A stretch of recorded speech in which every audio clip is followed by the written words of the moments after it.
আপনারা মোবাইলের লাগবে না পরে সমস্যা হইব।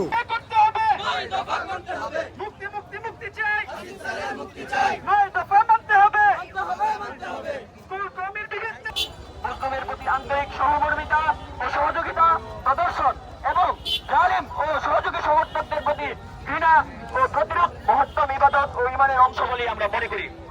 উপস্থিতি, আমরা সর্বস্তরে কওমি ছাত্র জনতা গভীর উদ্বেগের সাথে জানাচ্ছি যে নিয়ন্ত্রিত গণমাধ্যম ও ইন্টারনেট সংযোগ বিচ্ছিন্ন করে সমগ্র দেশকে গোটা বিশ্ব থেকে বিচ্ছিন্ন করে নির্মম ও নৃশংস হত্যাকাণ্ডের যে কালো ইতিহাস রচনা করা হয়েছে এবং তার যেসব তথ্য উঠে এসেছে সেগুলোর রীতিমতো রোমহর্ষক ও মানবাধিকারের সুস্পষ্ট লঙ্ঘন। এই পরিস্থিতিতে দেশের সর্বত্র আতঙ্কময় ভয়াবহ এক অরাজক পরিস্থিতি বিরাজ করছে। দেশে নেমে এসেছে চরম বিপর্যয়। ইসলামী কোরআন হাদিসের আইন বহির্ভূত সব রকম হত্যা, রক্তপাত, অরাজকতা, সন্ত্রাস ও সহিংসতাকে কঠোরভাবে নিষিদ্ধ করা হয়েছে। আল্লাহ তাআলা বলেন, কেউ যদি কোনো মুসলমানকে ইচ্ছাকৃতভাবে হত্যা করে তাহলে তার শাস্তি চিরস্থায়ী জাহান্নাম, আর আল্লাহ তার প্রতি ক্রোধান্বিত হবেন, তাকে লানত করবেন এবং তার জন্য তিনি মহা শাস্তি প্রস্তুত করেছেন। প্রিয় উপস্থিতি, জালেমের জুলুমের শিকার হয়ে যারা মারা যাবে আমরা তাদেরকে শহীদ মনে করি এবং তাদের কল্যাণ কামনায় আমরা আমাদের নিয়মিত দোয়ায় তাদের শরীক রাখবো।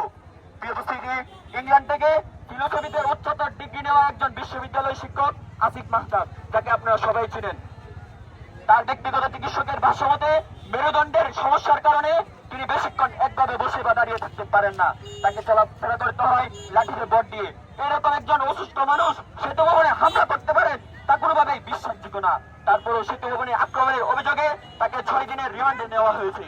এই ঘটনায় আমরা সর্বস্তরের কওমি ছাত্র জনতার পক্ষ থেকে তীব্র নিন্দা জানাই এবং বিশ্ববিদ্যালয় শিক্ষক আসিফ মাহতাব সহ গ্রেপ্তারকৃত সকল শিক্ষার্থী ও নিরপরাধ মানুষের অনতিবিলম্বে মুক্তি চাই। উপস্থিতি, এছাড়াও বিচারকের এজলাস থেকে শুরু করে রাজপথ পর্যন্ত মাজলুমদের পক্ষে সড়ক কাটায় শত শত আইনজীবী ও আরো বিভিন্ন জায়গায় বিভিন্ন পেশাজীবী যারা ছাত্রদের প্রতি সহমর্মিতা প্রকাশ করেছেন, ছাত্রদের পক্ষে কথা বলেছেন, আমরা তাদেরকেও অফুরন্ত ভালোবাসা ও সংগ্রামী সালাম জানাই। পরিশেষে আমরা কওমি সাধারণ শিক্ষার্থীবৃন্দ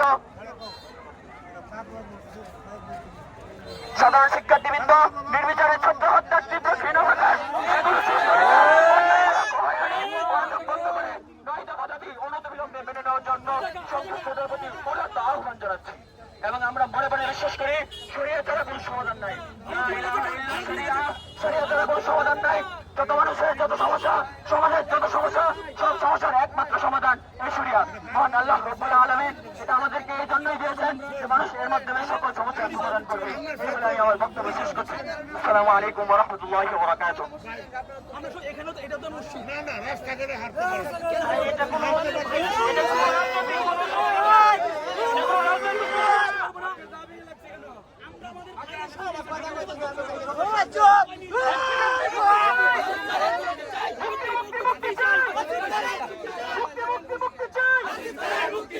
আমরা আছি তোমার পাশে, তোমরা থাকো আমার পাশে। আমরা আছি তোমার পাশে, তোমরা থাকো আমার পাশে। মুক্তি মুক্তি মুক্তি চাই, হাসিনার মুক্তি চাই। নয় দফা মানতে হবে, নয় দফা মানতে হবে, নয় দফা মানতে হবে। আমরা আছি তোমার পাশে, আমরা আছি তোমার পাশে।